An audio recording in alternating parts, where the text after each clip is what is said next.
Hoy tuve una conversación muy amena con William Aguirre, mi compañero de podcast de Perspectivas. Este creo que es el capítulo 3.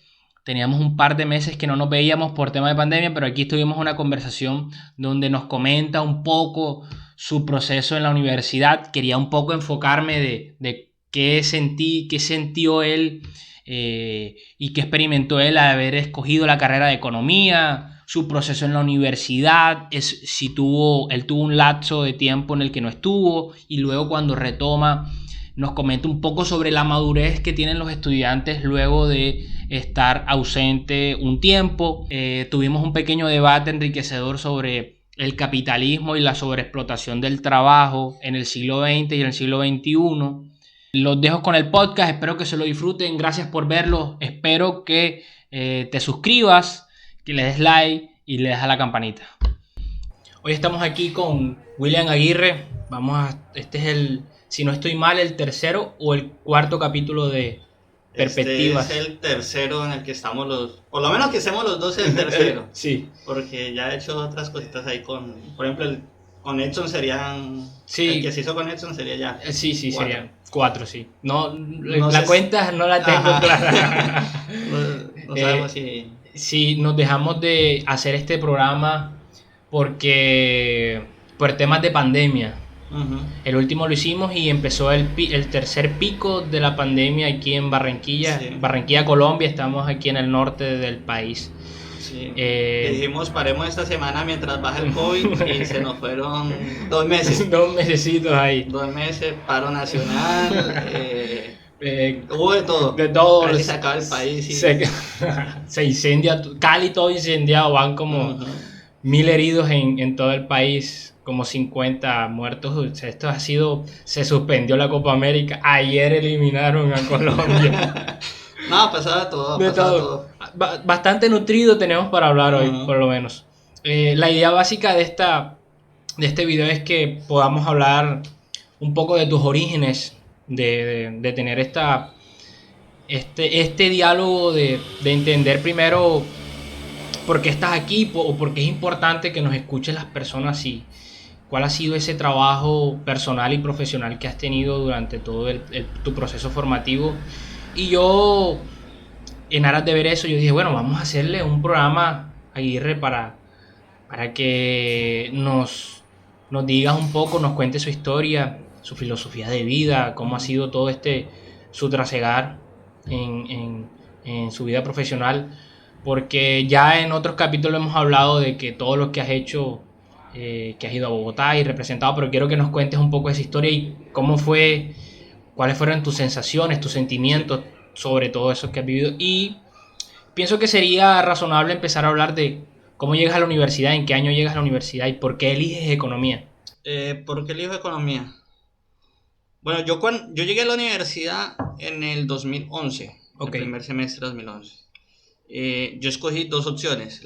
Mi primera opción fue economía y mi segunda opción fue sociología. Okay. Yo venía ya del activismo social desde que estaba en el colegio, estaba como en 9º, 10º cuando arranqué la... ¿Qué años tenía en esa época? Tenía unos 16, 15 años. Por ahí, o sea, primeras marchas como de 16 años que empecé a asistir yo a movilizaciones. Uh-huh. Y digamos que uno siempre tiene como esa sensibilidad sobre lo social y uno entra con la expectativa de que en la universidad pues va a adquirir algunos conocimientos que le van a permitir a uno entender mejor la sociedad y transformarla y eso. Claro. Y por eso digamos que mis 2 opciones fueron inicialmente esas dos. La economía porque me parece que esa es la estructura. Uh-huh. ¿Sí? Es la estructura de la sociedad. Si tú quieres cambiar una sociedad, tienes que empezar por ahí, por resolverle a la gente el problema económico. Bien. O sea, mientras haya hambre, mientras no haya seguridad social, mientras tengas problemas de saneamiento básico, el resto no lo vas a poder, o sea, no vas a poder mejorar su nivel cultural. Sí, va entrelazado una cosa. Exacto, pero básicamente mientras la gente tenga problemas fundamentalmente materiales, va a ser muy difícil que tú puedas construir una sociedad mejor. Entonces, por ahí fue que yo enfoqué como mi meta o mi proyecto de vida. Y cómo primero me llega una duda. Desde tan temprana edad, de tu familia, ¿Hay alguien que tenga esa vocación de...? No, digamos que mi familia, pues, por lo menos mi familia materna, que es la más cercana a mí, y no es que sea tampoco muy cercana, son, en su mayoría son gente conservadora, ¿no? Ok. Sí, digamos que más bien fue como un tema de la crianza tal vez de mi mamá muy libre pensadora en ese sentido, ya no le impone a uno, o sea, ella nunca me impuso ni una religión, ni Fue una, muy liberal. exacto, Y ni una una creencia. moral, Ah, ok. sí, ni un código ético en particular, sino que bueno, si usted quiere ser esto, séalo, y si no, si quiere ser otra cosa, pues sea otra cosa. De hecho, somos tres hermanos y cada uno somos totalmente distintos. El, el mayor es, bueno, yo no sé si todavía lo será, pero era evangélico hasta hace muy poco. El que viene después, pues le gusta el rock y esas cosas, Ajá. y yo soy totalmente distinto a ellos, Ok. ¿sí? Entonces, cada uno como que fue teniendo la oportunidad de construir su propia personalidad sin que hubiese como una influencia ahí Ah, de la bien. familia que te lleva por ahí, sino tener la oportunidad también de experimentar muchas cosas y encontrar qué es lo que uno en realidad lo Claro, identifica. tu medio era un medio liberal. Sí, Sí, sí, yo creo sí, que... un poco impositivo. Exacto. A mí me pasa algo similar. Mi padre no nos, digamos, nos obligó a creer en algo. Él es también muy liberal y cada uno en el tiempo. Lo que sí fue que, que nos impuso fue el amor al conocimiento, a la lectura, Ujú. a que estudiáramos. Y así ha sido un reflejo y me imagino que eso pasó contigo en tu primera edad. Yo creo que sí, porque mi mamá, entre otras cosas, es docente. Ah, entonces venimos Ella, del mismo. sí, ella fue la que me enseñó a mí a leer y escribir. Bueno. Y creo yo que lo hizo bien. Entonces pareciera que fuese una constante entre los hogares de educadores. Exactamente, exactamente. O sea, ahí la educación juega un papel Sí, importante, importante. por lo menos en la construcción de un ciudadano crítico. Ah, ok. No digamos que un comunista o que todos los hijos de Sí. docentes van a ser revolucionarios, ¿no? Pero por lo menos sí ciudadanos críticos que van a tener una posición, Ah, digamos, independiente frente a las cosas que suceden en la sociedad, o van a sí. tener una sensibilidad Claro, tiene ese que... pensamiento crítico que no se dejan sesgar de. Ujú, Tienen la mirada amplia. exactamente. Ah, ok. Entonces llega. ¿Y por qué economía? ¿Cómo llegaste? Yo llegué a economía por primera opción, Ajá. por el lobo de Wall Street. Porque leyeron que eso daba plata. Sí, alguna vez así. No, yo sí no tenía la idea de que la economía me fuese en A dar realidad dinero. a dar dinero. Si hubiese pensado eso, de pronto hubiese estudiado una ingeniería de entrada. Ah, ok. Hubiese dicho, no, no me va tan mal con las matemáticas, y me hubiese metido de una a ser ingeniero.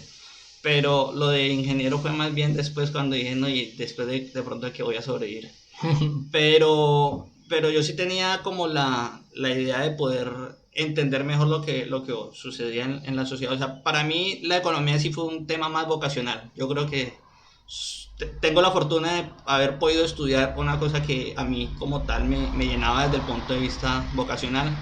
Y era, por lo menos no sé si ahora, pero en el momento en que yo entré sí era, o sea, bastante extraño, porque la mayor parte de la gente llega porque no entró a administración y quedó en Que economía. su segunda opción. Y eso a veces incluso es hasta frustrante para muchos tanto para el estudiante como para el docente Claro. que quiere como enseñarte a ti cosas más allá de... Claro, porque es que llegas con un estudiante que ya va acondicionado desde el comienzo. Exactamente. Entonces, o no quiere saber de eso, o le Ujú, toca estar ahí. Y está ese estudiante como en el caso tuyo. Yo sabía que quería estudiar economía, ujú. pero yo creía que economía era otra cosa. Ajá, Yo creía que economía era finanzas. ok. Yo creo que una gran parte entiende que la economía es una ciencia social ya finalizando. Ujú. Incluso hay estudiantes que salen y aún no saben No, que es una ciencia social y que aquí uno estudia es un comportamiento de la sociedad y del ser humano. pregúntele a un muchacho de octavo semestre qué es la economía y todavía titubea Sí, claro. para definir qué es la economía. Y hay un problema, y ese es un problema porque es que es como es tan amplia en sus campos Ujú. que a veces uno no encuentra esa definición que encaje con lo que tú crees que puede ser. Y ¿Y cuál fue su segunda opción? Administración. Administración. Pero O yo... sea, usted sí iba por ahí, por ese lado de... Sí, yo había llegado a economía porque trabajé en un hospital Ajá. en la parte de recursos humanos y había muchos administrativos, Sí. administradores, contadores, psicólogos, y había hecho, y estaba ese boom de ser trader, Ajá. como en el 2015. Yo empecé a ver las publicaciones en YouTube, las cosas así como te salen, Sí, sí, y sí. yo me interesé. Y cuando me despidieron de ahí, que de ser un contrato político, tú sabes que cuando se Ujú. acaba El mandato. el mandato, todo el mundo para afuera. Entonces ese último pago, averigüé en Ceipa y Ceipa da unos diplomados de bolsa de valores. Sí. Y lo pagué y yo sin saber nada de economía hacer eso. Ujú. Y evidentemente yo lo cursé, me certifican como haberlo visto, pero no lo gané. Porque hay muchas cosas de Lo mercado, reventaron. claro, mercado, arbitramiento, los comunes, acciones, yo eso no lo entendía. Ajá. Y sin ningún conocimiento previo. Y allá llegaron, tenía compañeros que eran administradores, que estaban estudiando economía, gente de economía. Sí. Y hablaban me acuerdo que la primera clase fue de Smith, David Ricardo No, y no, Marx. imagínese. Y yo, ¿qué están hablando esta gente? Va? Yo, cada vez que daba la oportunidad de hacer una pregunta, yo decía, bueno, ¿y cómo uno compra las acciones? Oh, ¿cómo yo sé que va a subir o va a bajar? Entonces, no, que ya después que termino, yo, bueno, yo tengo que entender esto, porque Ujú. yo creo que de pronto aquí me resuelve la vida financieramente.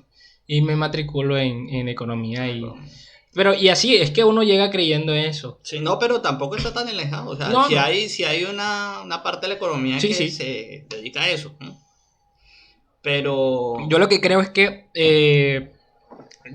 el estudiante mismo, estando en la misma carrera, empieza a buscar... exacto, enfocarse Sí, porque en... yo busqué, me terminé enfocando ahora, me gusta mucho lo macro Ajá.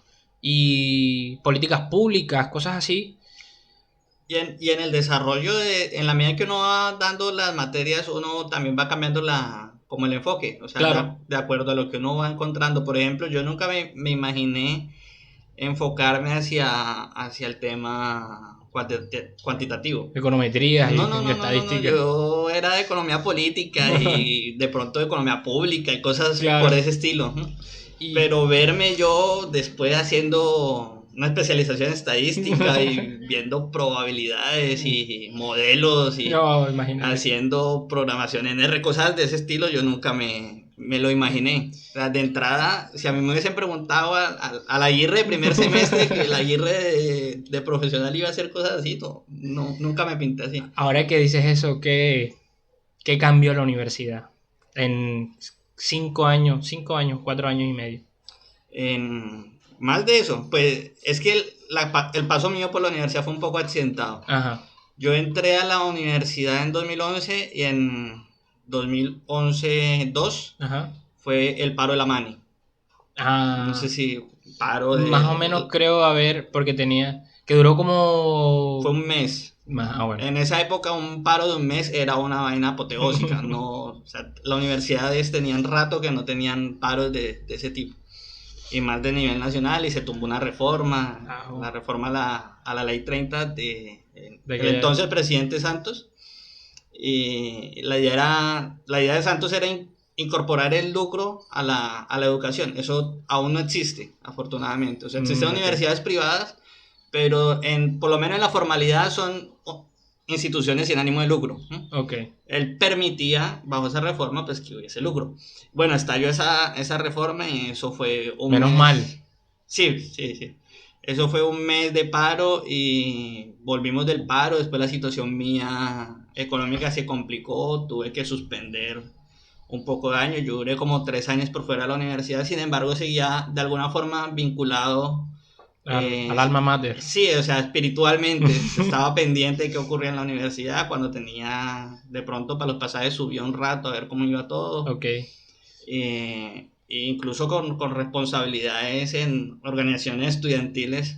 Pues, yo estaba, por ejemplo, en el SENA, estuve un tiempo en el SENA y tenía responsabilidades en organizaciones estudiantiles.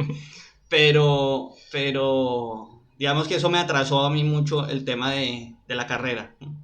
Pero también me permitió de alguna forma, después cuando regresar como con una perspectiva un poco más madura. Ok. Y yo creo que eso a veces también es, yo creo, lo discutía una vez que marchamos acá, estábamos todavía en pandemia, salió una marcha desde Caribe Verde, Ujú, y lo venía discutiendo con Julio, porque Julio también ha tenido como un paso así, ujú. Fugaz y después... exacto. Entonces, como esos atrasos, pues lo atrasan a uno, porque a uno le meten en la mente que uno tiene que hacer las cosas rápido, o sea, gradúate del colegio lo más rápido posible, terminar la universidad lo más rápido posible, consíguete rápido un empleo, jubílate lo más pronto posible. Ese afán social Sí, de sí, sí, hacer sí. todo. Y o sea, si lo haces primero, eres mejor que quien lo hace después. Pero de alguna forma para nosotros, o sea, llegar a desarrollar la carrera como en esos tiempos un poco más lentos, también nos ha permitido como tener una visión un poco Claro. más serena y más madura, e incluso asimilar mejor los contenidos de la carrera. Y Sí. yo creo que eso debiera de alguna forma, porque existe ahorita también el tema de los eternos.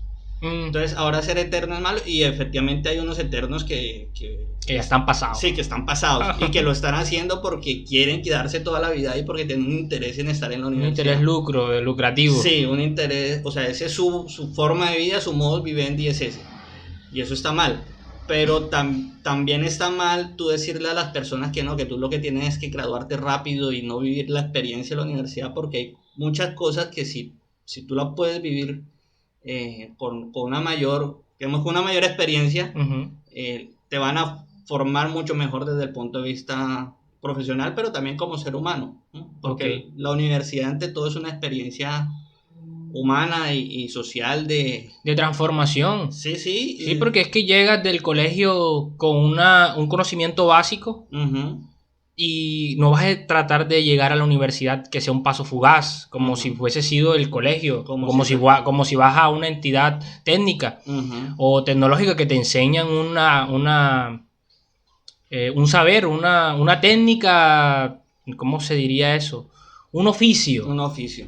Y uno no va a la universidad a buscar un oficio, uno va a desarrollar el pensamiento, a desarrollar unas habilidades. Además que uno llega del colegio que todo es, o sea, va uno uniformadito, todo es el mismo corte, y todos viven cerca, la mayor parte de la gente que estudia en colegio estudió en colegios que son cerca de su barrio, cosas por el estilo. Claro. Y llega uno a la universidad y encuentra gente, primero de todo el país, porque sí. Esta universidad pues es de región, o sea, de toda la región, y quienes tienen la oportunidad de estudiar en universidades de pronto más del centro son gente de todo el país, con formas de ver la vida totalmente distintas, de estratos sociales distintos. Claro. De carreras distintas. Ese codeo con gente de otras carreras también le permite a uno tener como una visión más holística de la realidad. Te enriquecen. Sí. Entonces, esa experiencia universal de la universidad, yo creo que es bien interesante y ojalá todo el mundo la pudiera replicar. Sí, claro. Yo lo mencioné en el podcast con Edson, que uno encuentra en la universidad de todo. Y eso termina formando al estudiante de valorar lo que tiene. Uh-huh. Cuando se tiene una posición diferente digamos, al entorno en el que normalmente ves personas que con muy pocos recursos que van a la universidad con ganas de salir adelante, ves el estudiante que vende, uh-huh. que tú ves que le está metiendo porque de verdad quiere ser profesional y quiere cambiar su forma o su forma de vida como medio de ayuda para su familia. Claro. Y eso hace que tú valores más ese puesto en la universidad. Por eso tu paso por la universidad no puede ser fugaz, como si fueses a calentar un puesto. Exacto. No, uno no debe. Vamos a esperar que pase. Pero sí, uno no debe. Patrocinador de las manzanas del podcast. Patrocinado por Manzanas Pera. Vamos a mencionarlo porque imagínate parar. Vamos. El primer desafío. No, el primer desafío de ser creador de contenido de algo, por lo menos videos, es que te vas a encontrar con este tipo de cosas siendo costeño. Exactamente. Entonces, si lo escuchas, déjalo pasar. Esos son auspiciadores de este programa. Sí, sí, son nuestros Sí, patrocinadores. sí, nos patrocinan. Hay que decirle que hay una pera por ahí por la Sí. publicidad gratis. Pasa aquí en Soledad, por si acaso.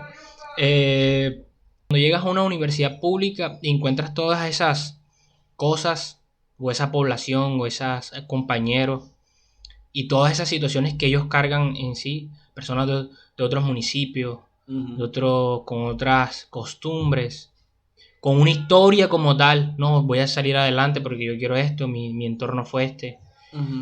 Encuentras, te enriquece a ti en valorar mucho más lo que estás haciendo. Y yo creo que ese fue tu caso, cuando ya llegaste después de haber estado por fuera, ya sabías a qué ibas, qué era lo que querías aprender como tal. ¿Cómo cambia de perspectiva esos 3 años ya cuando ya decides ingresar de lleno con todo? ¿Qué cambio empieza a haber en ti en todo ese proceso? Y la pregunta era esa, más o menos, ¿qué transformación tiene el Aguirre de primer semestre a este Aguirre que sale y que ahora está estudiando su maestría?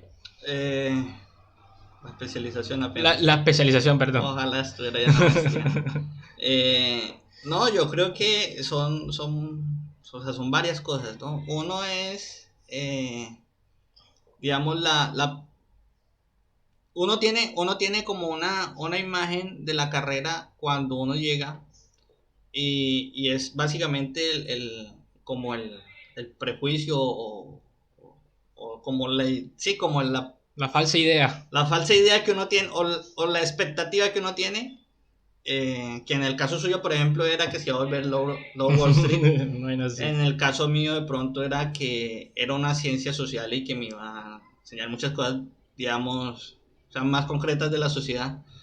Y en realidad es como un intermedio, porque también en economía hay mucha teoría, mucha abstracción que de alguna forma también termina espantando a gente que tiene como esa idea. Entonces te muestran un montón de fórmulas, de derivadas, de funciones complejas, de métodos que son sumamente sofisticados, por decirlo así. Y eso a mucha gente la termina decepcionando también, ¿sí? Porque es que es difícil. Es complicado. Sin decir que es imposible, pero sí es, o sea, para la expectativa que la mayor parte de la gente se forma. Por ejemplo, cuando una persona dice, no, yo voy a estudiar ingeniería de petróleo, sabe que se va a reventar. Claro. O voy a estudiar medicina, sabe que se va a reventar 5, 6, 7 años de su vida. Pero generalmente quien entra a estudiar economía no cree que se va a pegar esa reventa y se la termina no pegando. Entonces yo creo que en esos años yo asimilé un poco mejor eso. O sea, claro. Yo era al principio de chocar de no, cero matemáticas, profe, y esa vaina para qué sirve, eso no. Sí, yo en segundo semestre, cuando 2011-2, yo era de los que, o sea, yo entraba a una clase de micro con Trujillo y yo era de los pocos que, profe, ¿eso para qué? O sea, ¿para qué tanta sofisticación matemática si en la vida real lo que hay gente, lo que es personas? Ajá. Y ya cuando uno regresa uno como un poco más temperado en esas cosas y uno dice, no, bueno, sí es necesario de pronto hasta cierto punto la formalización y uno choca menos con eso y aprende uno como a aprender de todo, ¿sí? Y a valorar las cosas, digamos, positivas que de cada una de esas cosas se puedan obtener y a formularse uno ya internamente su propia posición al respecto, ¿no? Entonces, hoy en primer semestre yo le sostenía a cualquier persona que la economía no era matemática. Hoy tal vez ya tengo una perspectiva distinta de eso. Evidentemente. Entonces, sí, o sea, cuantificar sirve, o sea, cuantificar es una herramienta, ¿sí? Y digo, espérate, te hago un paréntesis, digo evidentemente porque tu especialización es estadística. En estadística.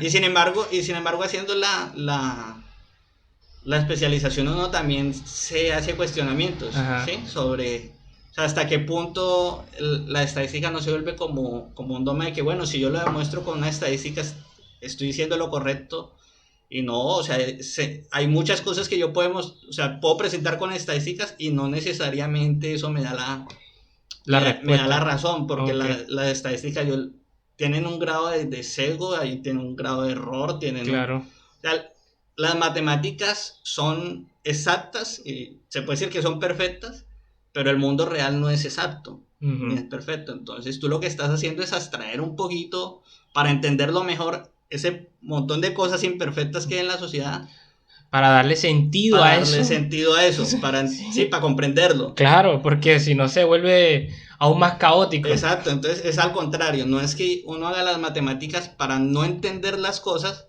sino es para poderlas entender, porque Claro, son muy complejas. O sea, a la hora de la verdad es más fácil resolver una ecuación claro. que entender cómo es que funciona la sociedad.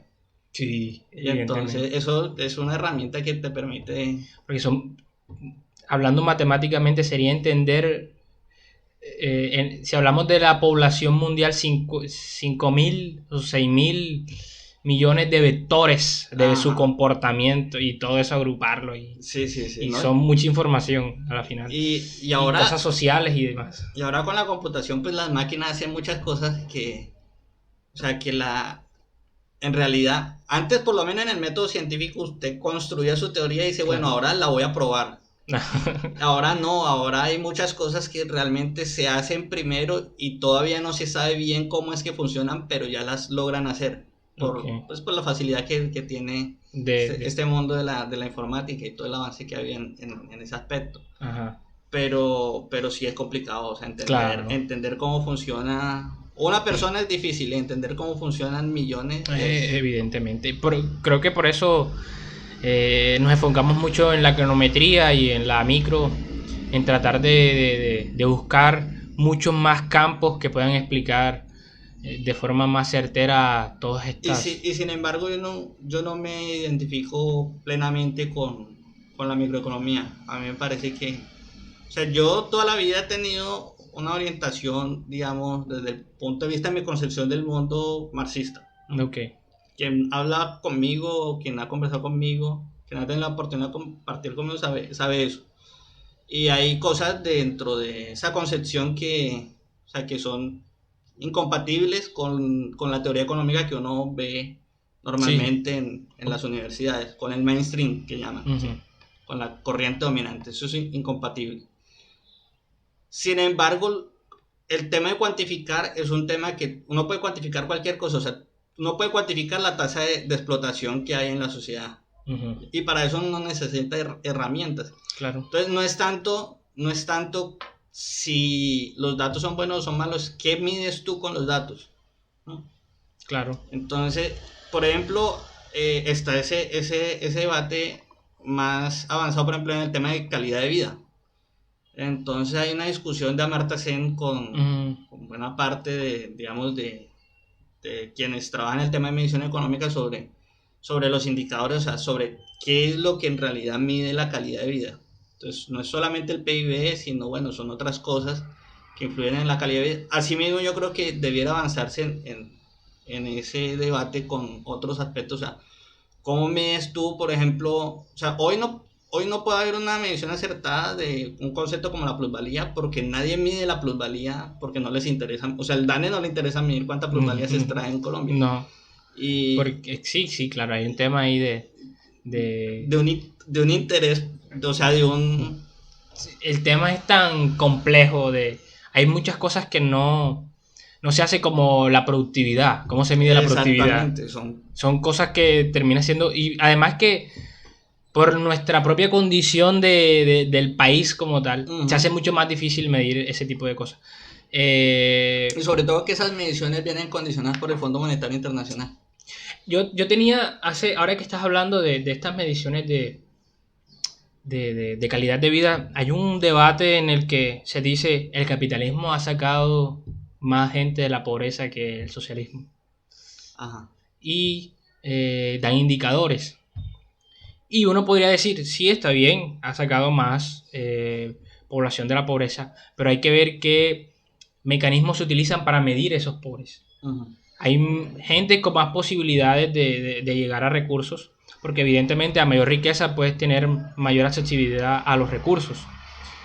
Pero, o sea, yo creo que la parte de la microeconomía o de la economía clásica, o no sé, ha buscado esos mecanismos para que se creen esos indicadores a, condicionados a que cierta población salga. O sea, si se mide de otra forma, quizás pueden ser pobres. Ujú. Pero como se miden de esta forma, con estas condiciones, pues entran a población no vulnerable o no pobre o están en camino de ser clase media y cosas así. ¿Qué piensas tú de esa Yo, o perspectiva, sea, yo creo de que esa visión? si lo miramos así, de entrada va a estar sesgado el debate, porque primero el problema fundamental, por lo menos en Marx, no es la pobreza, Ujú. ¿ya? El problema fundamental en Marx es la explotación. Ok. O sea, lo que Marx critica no es que hayan pobres y hayan ricos, sino que hayan explotados y que hayan explotadores. Independientemente si esos explotados tienen un nivel de vida alto o bajo. Abajo ¿Ya? Es que hay unos manes que se están enriqueciendo a costa de otros. de otros, ¿ya? Entonces ahí es donde uno dice, o sea, para medir eso tendrías que medir la plusvalía. Y de pronto la plusvalía en un país de América Latina sea más bajita que en un país industrializado, desarrollado como, no sé, como China, como Alemania, como Estados Unidos, donde la industria es mucho más grande y donde por cada trabajador, o sea, la riqueza que un solo trabajador produce es mayor porque Ok, tiene toda una tecnificación alrededor, ¿sí? claro. Que la riqueza que produce un obrero aquí en las pobres condiciones de desarrollo de la industria de un país como Colombia. Entonces, si uno lo mira así, y era el razonamiento al que llegaba Marx, es en los países desarrollados es donde más se explotan. Y por eso él miraba hacia Francia, hacia Inglaterra. Él nunca miró hacia América Latina, él nunca miró hacia África, que eran hacia Asia, que eran los países más empobrecidos de ese momento. Y todavía lo son, ¿sí? Lo que él miraba era hacia allá porque para él el problema era un problema de explotación. Entonces, creo yo que, bueno, sí, porque una de las cosas que mira podríamos llamarlo la socialdemocracia, Ujú. es mirar los efectos y no las causas, ¿sí? Ok. Y uno de los efectos de esa explotación, o sea, de que haya explotación del hombre por el hombre y el hombre sobre la naturaleza, etcétera, uno de esos efectos es que haya pobreza, ¿no? Que haya desigualdad.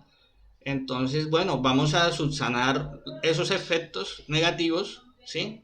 Y vamos a internalizarlos y vamos a tratar de resolver el problema de la pobreza, el problema de la desigualdad, el problema de la contaminación, etcétera. Todos los efectos que genera la explotación, pero no está resolviendo las causas, ¿sí?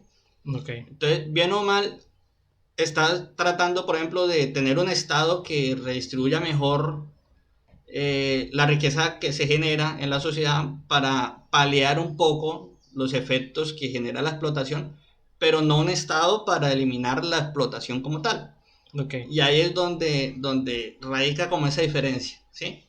Y yo creo que ahí es donde radica la forma como se plantean esos debates. Claro, si tú comparas el nivel de vida de un país como Cuba, o de países de Europa del Este cuando existía la Unión Soviética con el nivel de vida de Alemania, de Canadá, pues o sea, va a ser una derrota abismal, ¿sí? Porque en esos países el nivel de explotación genera un nivel de riqueza que permite darle a esos trabajadores una mayor calidad de vida, pero no los libera. Ok. Ya, no los libera. Y es ahí donde uno, o sea, en realidad esa gente vive mejor de pronto sí, pero ¿son más libres o son menos libres? Ese es a un punto que quería llegar porque ¿tú crees que ellos piensan en que son sobreexplotados? Y ahora que tienen más posibilidades de tener más cosas. No, posiblemente no. Y eso hace parte de lo De la complejo del capitalismo, que te hace sentir que estás bien. estén privilegios. Sí, y sobre todo en esos países donde ha tenido más o menos éxito, Ujú. o sea, que no han tenido que cargar del bulto como nosotros que somos de los países donde llevamos del bulto para que ellos tengan una mejor calidad de vida. que te genera ese fetiche, el fetiche de la mercancía, básicamente. ¿Pero crees que en el siglo XXI esa sobreexplotación está dentro de estos países desarrollados? ¿O la sobreexplotación del trabajador está en estos países? Están todas, o sea, está dividido, ¿sí? O sea, el trabajo se divide socialmente. Uh-huh. Y en esa división del trabajo a uno nos toca una parte, ¿sí? De ese proceso, porque es un solo proceso, y a otros les toca otra. Entonces, ¿cuál es básicamente en Colombia, cuál es la parte que nos corresponde a nosotros en esa división internacional del trabajo? La parte de la extracción de los recursos. Ya ¿Sí? lo estamos Entonces, hablando internaciononalmente. o sea, sí, es una cosa que Smith decía, ¿no? Que se divide entre, para hacer el ejemplo de los clavos, Uh-huh. entonces que si uno hacía un solo clavo se demoraba más, pero si se dividía en el trabajo de hacer el clavo era más rápido. Claro. Eso se aplica En internacionalmente escala. a gran escala. Entonces, aquí, ¿cuál es la tarea de Colombia? La tarea de Colombia es que de aquí sale el carbón, de aquí sale el petróleo, de aquí sale, bueno, otros minerales, sale mucho alimento, o sea, producción agrícola, ¿sí? Sí. Y la tarea de los países donde están desarrollada la industria es transformar eso en bienes de capital, transformarlo en productos manufacturados, en tecnología, sí. Yo creo que, no sé si estés de acuerdo con esto que voy a decir, pero vemos que países como del sur de Asia, Taiwán, Bangladesh, Tailandia, Sí, Vietnam, vemos que la manufactura es uno de sus fuertes. sí, sí. Y llegan todas estas multinacionales que terminan siendo mucho más poderosas que un país a establecerse Uh-huh. y a sobreexplotar de forma capitalista abrumador. Allá Salvaje. salvaje es la palabra, salvaje. Y allá sí ves la industria del siglo XVIII. Uh-huh. O sea, allá el trabajador no puede exigir, el Uh-huh. trabajador. Y es eso en lo que tú dices, que a ese lugar específico del mundo le toca la producción sobreexplotada de la manufactura. Exacto. Y uno cree que compra Zara, Ajá. española, europea, pero la producieron allá en Vietnam. Incluso pueden haber sido niños. Sí. En cutiembres en Filipinas o en Tailandia. Uh-huh. Y ves que estas multinacionales, que son evidentemente más grandes que un país, que tienen más poder, ¿cómo se transportan o comercializan estas prendas y cosas sin una responsabilidad social?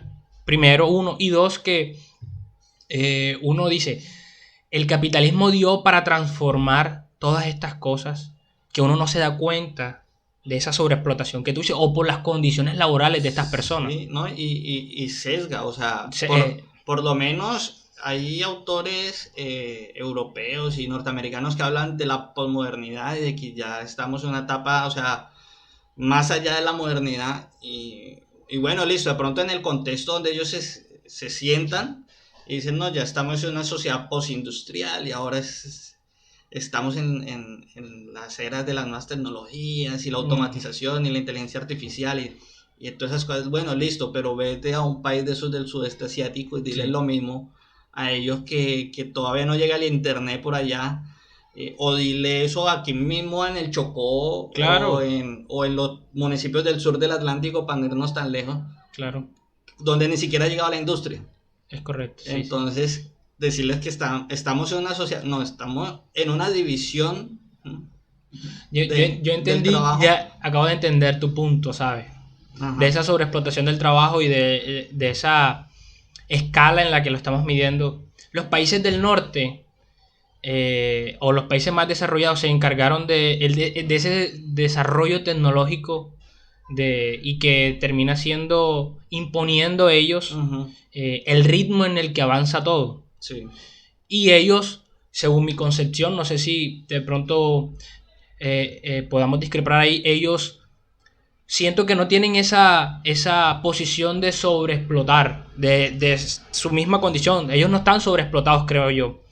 Pero esa carga se la remiten a otros países, Ajá. a otras latitudes, para que ellos sean esa base de la pirámide Sí. capitalista e industrial. Sí, o sea, los suizos posan de que ellos son gente divinamente y tal, y Claro. los más civilizados del mundo, y ellos son los dueños ahorita, se quedaron con el 100% del Cerrejón la semana pasada. Bueno, Y los noruegos condenan la contaminación, no sé qué, pero son ellos, los primeros ellos en... sacan petróleo del mar, del océano. Claro, sí. Entonces, viene un poco, o se lucran, por ejemplo, de los recursos del tráfico de armas, de la trata de personas, de cosas así, que los bancos Claro. donde se guarda ese dinero están allá y ellos gozan de eso, pero ellos son los impolutos. Oye, estos manes nunca les ha tocado una guerra.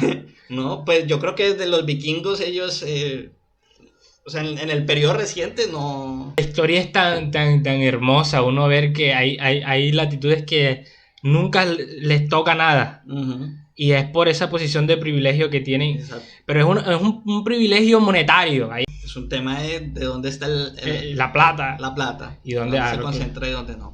Entonces, Y dónde están los recursos.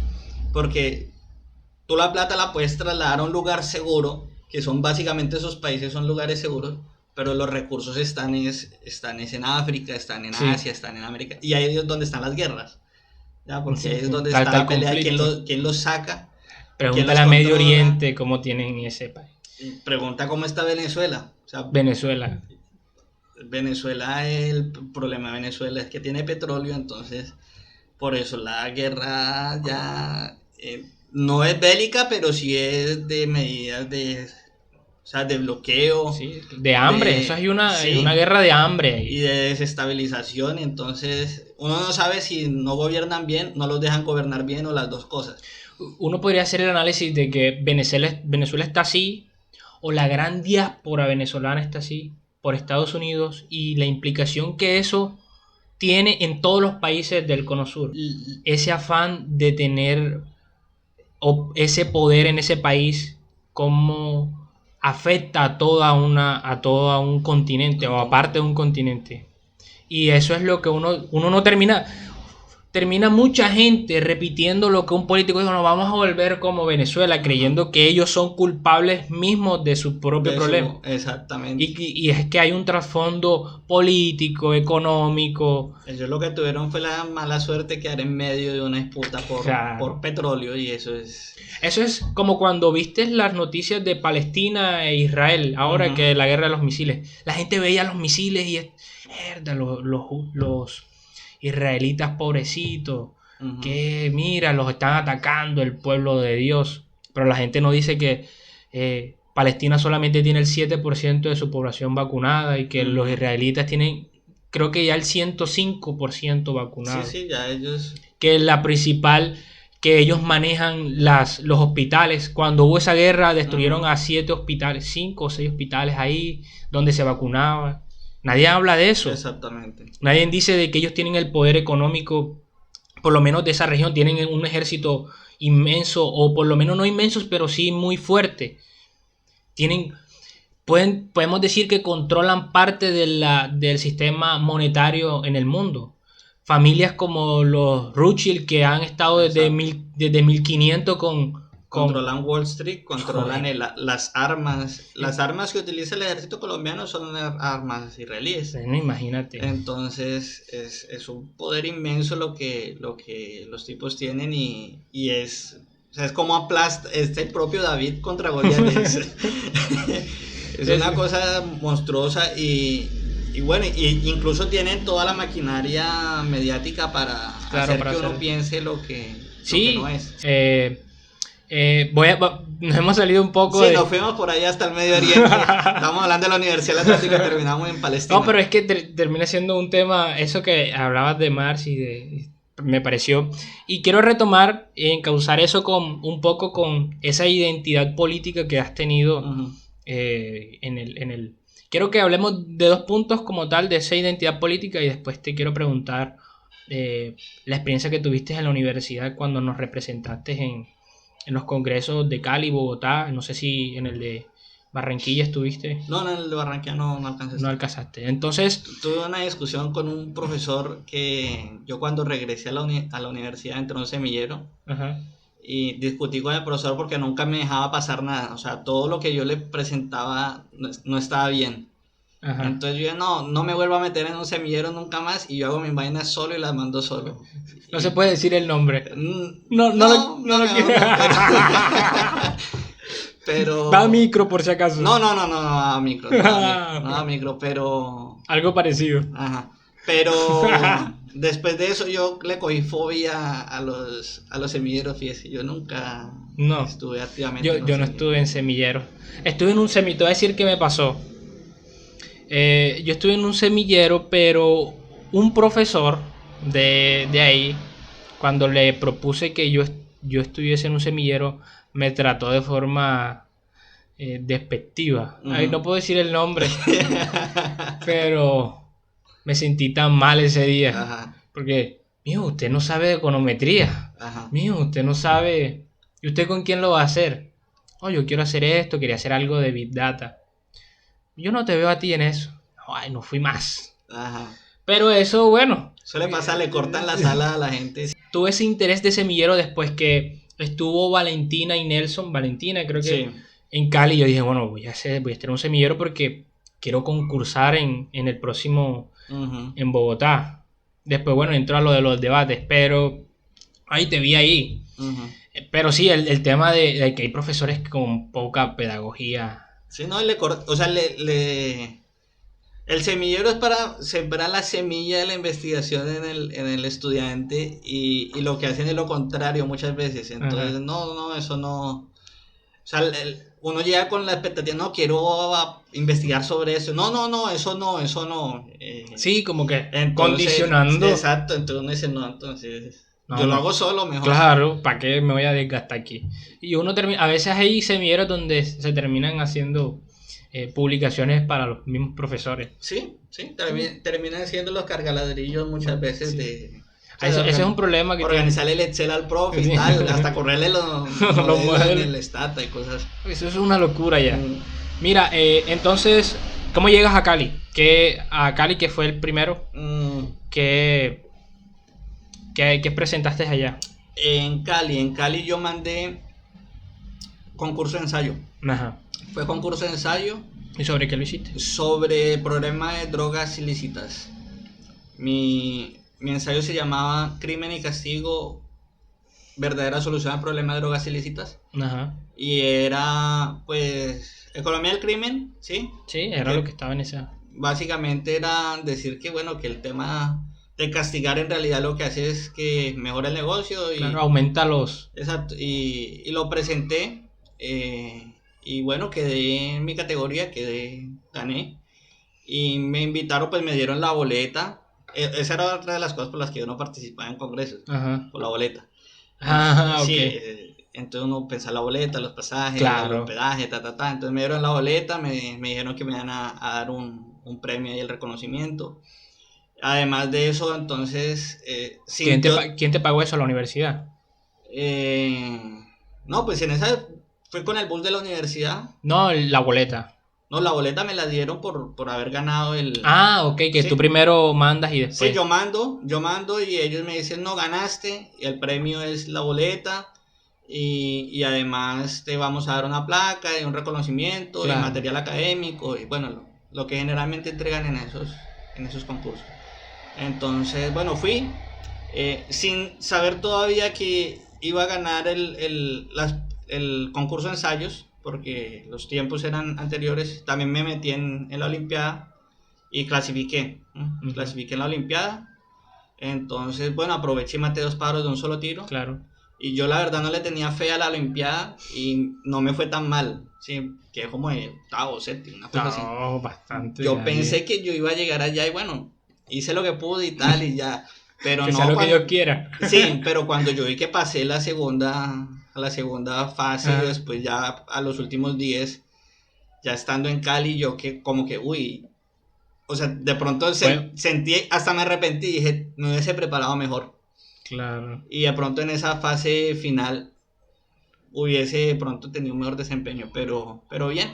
Entre otras cosas bien porque bacano que uno sentí que me midieron lo que yo en realidad sé Ujú. como profesional, no como que estudié para el parcial y llegué afinadito, sino que en realidad Son eso es lo que conocimientos adquiridos. con conocimientos adquiridos, que a mí me los preguntan y Ah, ok. yo respondo esto y tal.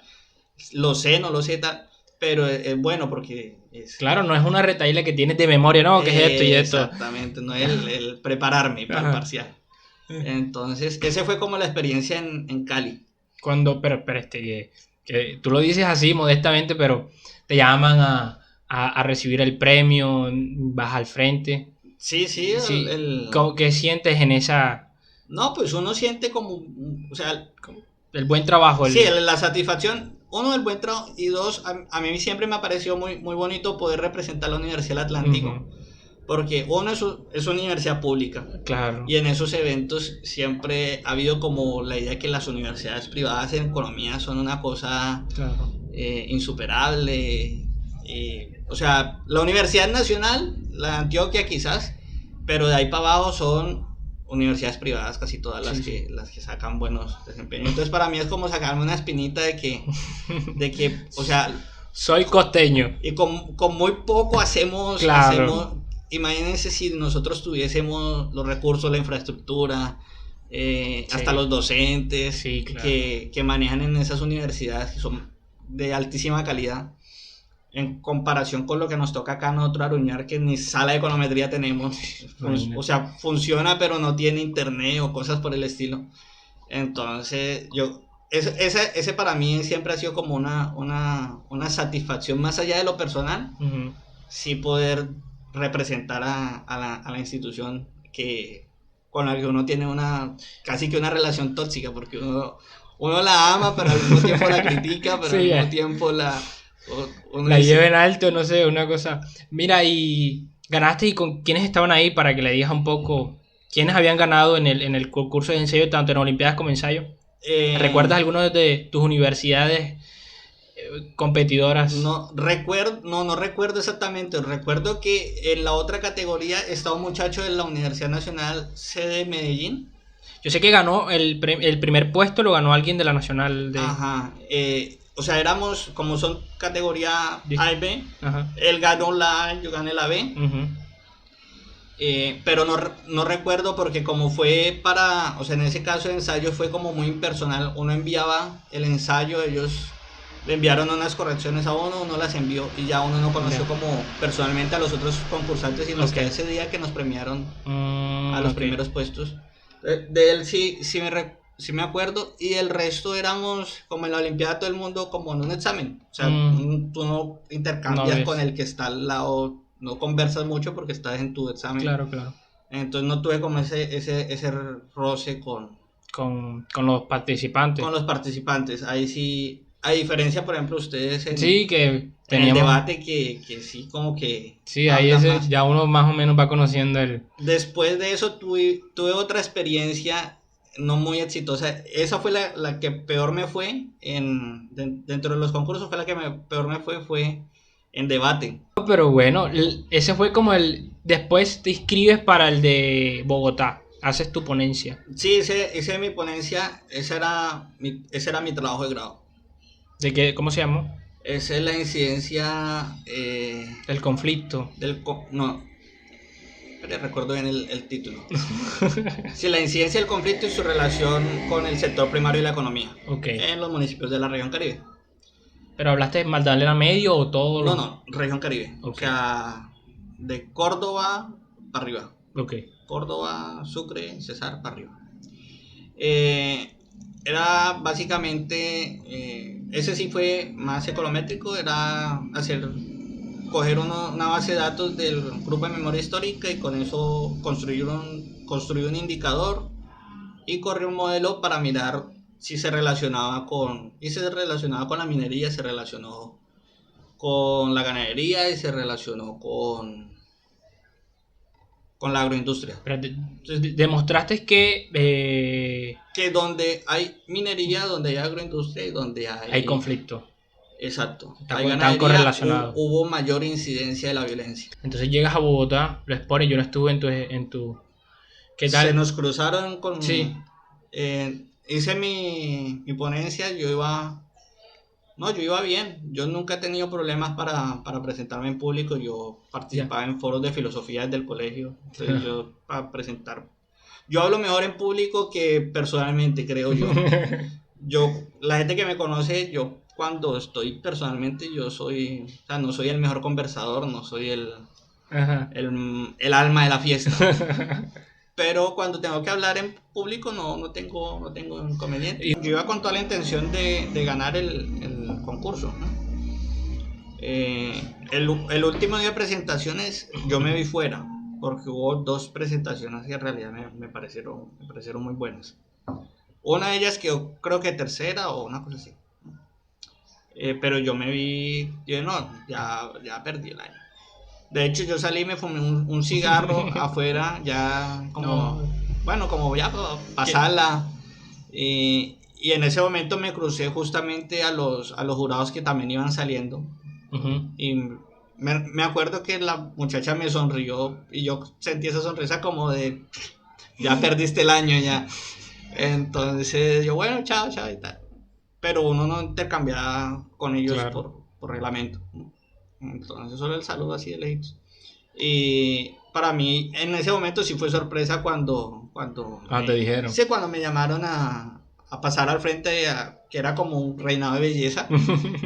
Reina y reina, pero todavía no sabía quién era el primero y el segundo. Ajá. Entonces nos pasaban al frente allá y allá cuando estaba uno al frente, pues en última yo ya dije, no, yo ya aquí ya aseguré cualquier cosa. Ah, claro, Sí, ya. ya. Yo quería hacer inicialmente, o sea, si a mí me preguntan, para mí es mejor hacer primero la maestría que hacer un doctorado. Ujú. Por un tema de lo que conversamos al inicio, ¿sí? Claro. A mí me parece que el desarrollo del pensamiento de uno para hacer un doctorado sin tener experiencia laboral, sin haber asimilado todavía bien los conocimientos del pregrado, o sea, no sí. lo voy a aprovechar Sin haber madurado. sin haber madurado profesionalmente. Claro. Entonces, a mí que me sirve sacar una tesis doctoral por sacarla, si no va a ser mi tesis doctoral, o sea, lo que yo quiero que sea el resultado de mi vida académica de presentarlo. Entonces yo sí quería la maestría y lo único que decía, bueno, si soy el primero me dan la oportunidad de escoger cuál de las dos y si soy el segundo pues me tocará lo que sea, ¿no? Pero ya yo me sentía ya ganador en ese momento y me sentí bastante emocionado, ¿sí? Ahí lo que me emocionó fue justamente lo que le comentaba ahorita, de que uno con todas las dificultades de, digamos, financiera, económica, de infraestructura, de todo lo que hay en la universidad.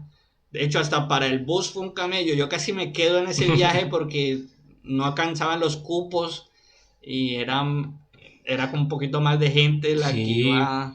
Fue bastante gente. Iba con sobrecupo el bus. que no salga de nosotros, pero iba con sobrecupo ese bus. Casi me quedo.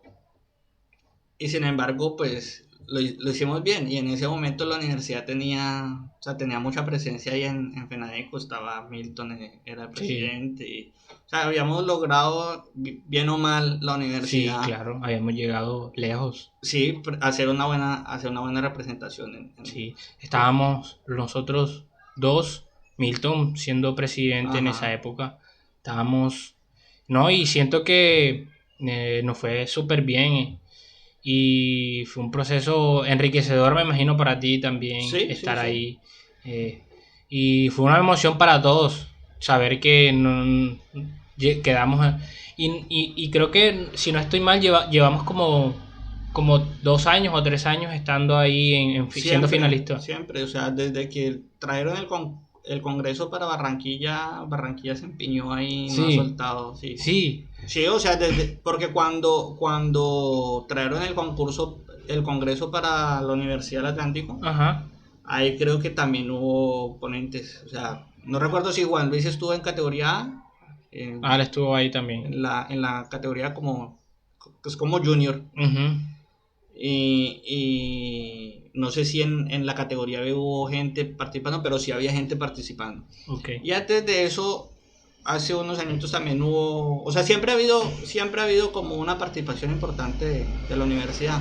No sé, o sea, la universidad siempre ha tenido como esa tradición. Eso está bien, ahí se va creando una escuela, aunque no exista.